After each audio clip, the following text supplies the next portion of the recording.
leave a message.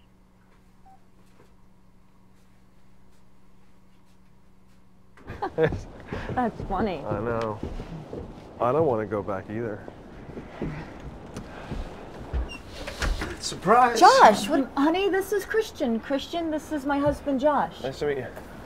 And who are you? He's the guy staying next door. Remember I told you about him? He's been helping me out. Okay. Well, come in. It's freezing out there.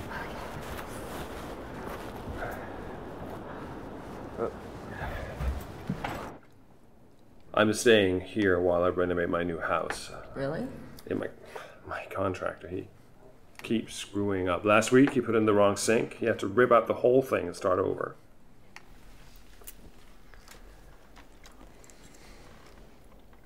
So how exactly are you helping my wife? Hi, I'm Mike Fishman for Independent Film Now, and that was a scene from the new feature film In Montauk. And I'm pleased to welcome today's guest, the writer and director of In Montauk, Kim Cummings. Hi, thanks for having me. Thanks for joining us.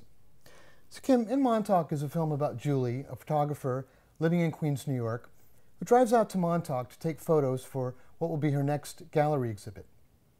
Now, Julie is a free spirit, but she's married and, in fact, pregnant, which she has mixed feelings about. But while she's in Montauk, she has an affair with a man that she meets out there.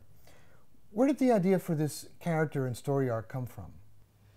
Well, in part it comes from my own life. I'm a mother of 10-year-old twins, and when I was writing this, they were 5, and I was feeling really frustrated because they were still very needy, and I wanted to be there for them, but I also wanted to be working on films and writing and out there. And so I started thinking about what would it be like to go back and maybe be able to make that decision over again, and what might happen if I made it differently, or who would a person be that would make a different decision than I did. So that's really where the story came from. And the love interest is not just a romantic love interest, but he's also representative of the artistic world. Mm. And so this is a character dealing with some very serious life issues, decisions.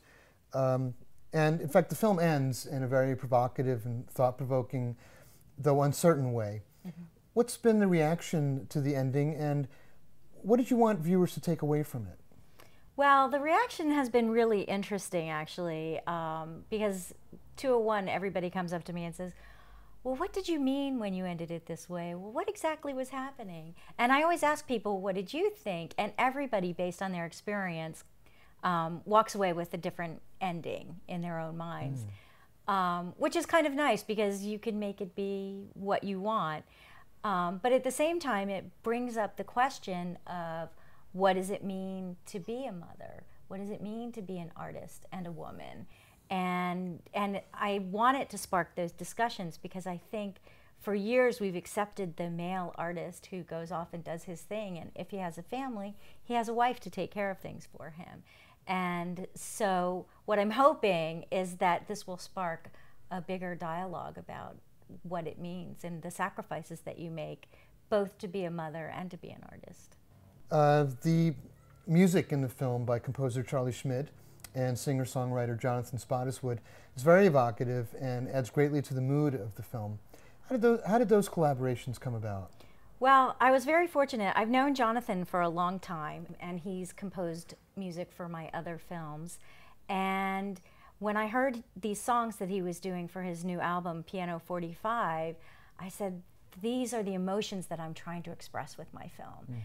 Can I use these songs? And he said, sure. And so I was very lucky because I had songs that fit perfectly with what I was trying to do, except in some instances they fit a little too perfectly and started telling the story. And at that point I realized that I also needed someone to write music specifically for the film.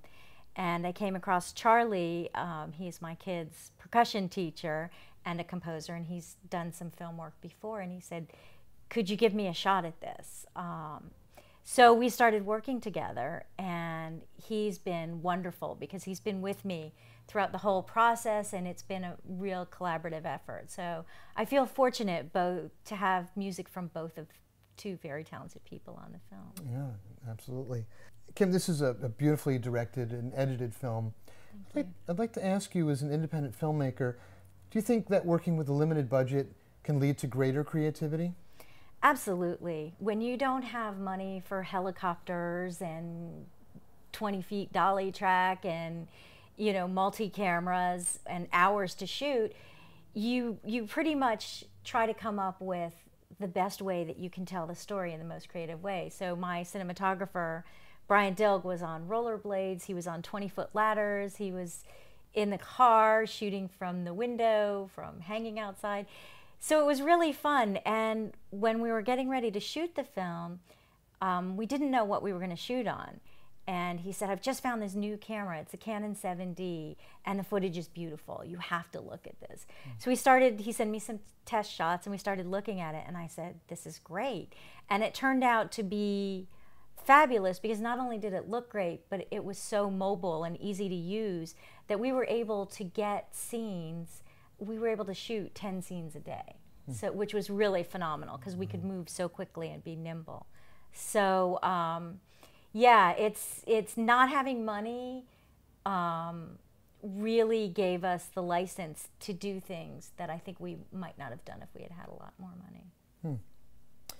Great. So what's the status of the film now, and how can people find out more about it?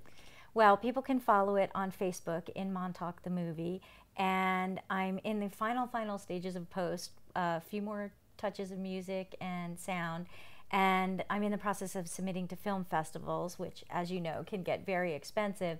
So I'm also fundraising for my festival run on a crowdfunding site called Rocket Hub.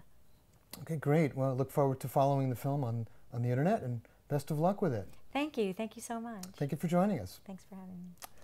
And thank you.